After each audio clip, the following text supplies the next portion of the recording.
আসসালামু আলাইকুম রহমতুল্লাহি ওয়া বারাকাতুহু। সম্মানিত সুধী ইসলাম প্রিয় ভাই ও বোনেরা, আজকে আমাদের আলোচ্য বিষয় হচ্ছে কিয়ামতের আলামত সম্পর্কে।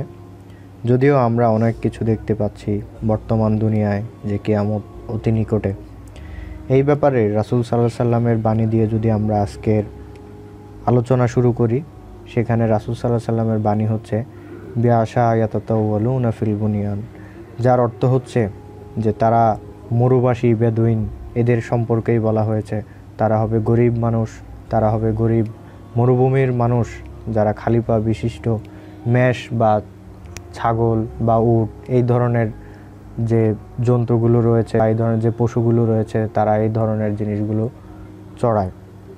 আর এই মানুষগুলোই একসময় উঁচু উঁচু দালান তৈরি করবে, এখন যেগুলো আমরা আমাদের নিজেদের চোখের সামনেই দেখতে পাচ্ছি। রাসূল সাল্লাল্লাহু আলাইহি সাল্লাম আরও বলেন, তোমরা তোমাদের চোখের সামনেই যখন দেখতে পাবে যে উঁচু উঁচু দালান তৈরি করা হচ্ছে, এবং আরব যে মরুবাসী বেদুইন যারা রয়েছে, যাদের কথা হাদিসে বলেছেন, সেই মানুষগুলোই প্রতিযোগিতা করে তারা একে অন্যের সাথে বড় বড় উঁচু দালান নির্মাণ করবে। রাসূল সাল্লাল্লাহু আলাইহি সাল্লাম বলেন, মক্কার দালানগুলো একসময় পাহাড়ের চূড়াকে ছুঁয়ে ফেলবে।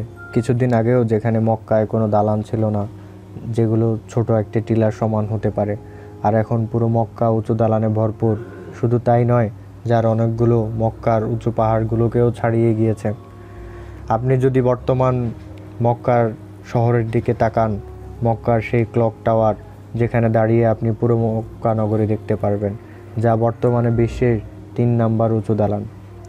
রাসূল সাল্লাল্লাহু আলাইহি সাল্লাম আরও বলেন, যখন তুমি দেখবে মক্কার পাহাড়গুলো ছিদ্র করা, তখন তুমি বুঝবে যে শেষ সময় তোমাদের খুবই নিকটে।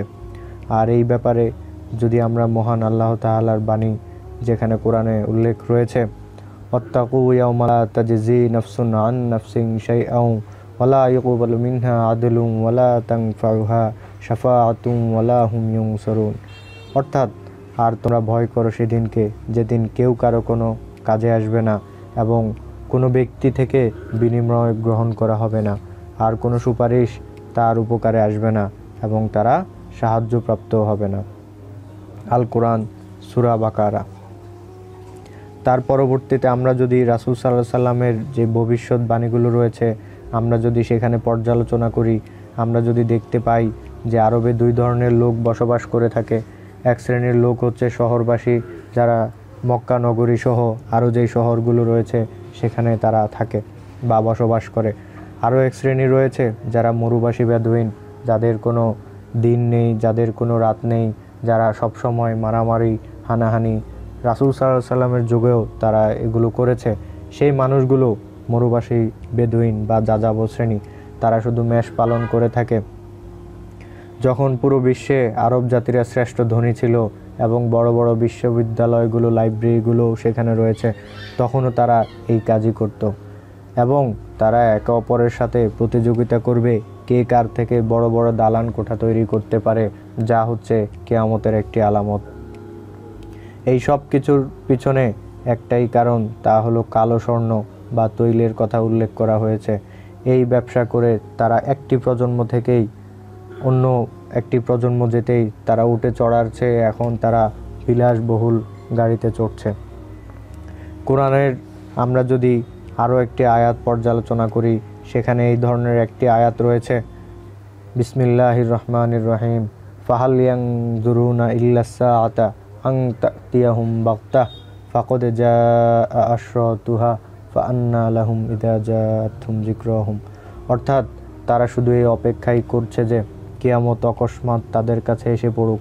বস্তুত কিয়ামতের লক্ষণসমূহ তো এসেই পড়েছে, সুতরাং কিয়ামত এসে পড়লে তারা উপদেশ গ্রহণ করবে কেমন করে? আল কোরআন, সূরা মুহাম্মদ, আয়াত 18। এখন আমরা যদি বর্তমান বিশ্বের দিকে তাকিয়ে দেখি যে আমাদের বর্তমান দুনিয়ার কী অবস্থা রয়েছে, মানুষের মধ্যে শুধু হিংসা, লোভ, অহংকার এগুলোই বিদ্যমান রয়েছে। মানুষ কোরআন ও হাদিসের জ্ঞান থেকে মানুষকে দূরে রাখার চেষ্টা করা হচ্ছে। কিভাবে মানুষকে কোরআন বিমুখ করা যায়, এটি আমরা দেখতে পাচ্ছি বর্তমান সময়ে। এবং মানুষের কাছ থেকে যে নীতি নৈতিকতা ছিল, যে মনের যে একটি ভালোবাসা ছিল, সেটি আস্তে আস্তে মানুষের থেকে চলে যাচ্ছে। এবং আমরা এটি থেকে বুঝতে পারলাম যে কেয়ামত খুবই নিকটে। কেয়ামতের আলামত সম্পর্কে আমরা যদি দেখতে পাই, কোরআন হাদিসের যে জ্ঞান রয়েছে এগুলো এখন আর মানুষ আগের মতো যেভাবে আমরা দেখেছি মানুষ ছোট ছোট বাচ্চারা মুক্তবে যেত, এখন আর ছোট ছোট বাচ্চারা মুক্তবে খুবই কমই যাচ্ছে। এবং এটি হচ্ছে কিয়ামতের আলামতের আরও একটি নিদর্শন। সম্মানিত সুধী, আজকে আমাদের আলোচনা যে বিষয়বস্তুগুলো ছিল, কোরআনের বিশদ আয়াতগুলো যে রয়েছে, আমরা যেগুলো দেখেছি যে কোরআন হাদিসে, এবং যে কোরআন আজ থেকে 1400 বছর আগে রাসূল সাল্লাল্লাহু আলাইহি সাল্লামের যে নবুয়তি জীবন রয়েছে, যেখানে 27 বছরের জীবনে একটু একটু করে কোরআন নাজিল হয়েছে, সেখানেও কিন্তু এই আজকের উল্লেখিত আয়াতটি বলা হয়েছে। এই আয়াতটি সেই 1400 বছর আগেই সেখানে আল্লাহ তাআলা পবিত্র কোরআন ইরশাদ করেছেন। সম্মানিত সুধী, আমরা মুসলিম যারা রয়েছি তারা আমরা চেষ্টা করব একে অপরের যাতে আমাদের আচার ব্যবহার এবং আমাদের কোনো কাজে, কোনো চলাফেরায় যেন অন্য মুসলিম ভাইয়ের কোনো ক্ষতি না হয়। আমরা সব সময় চেষ্টা করব 5 ওয়াক্ত নামাজ কালাম, কোরআন হাদিস এগুলো নিয়ে চর্চা করার জন্য।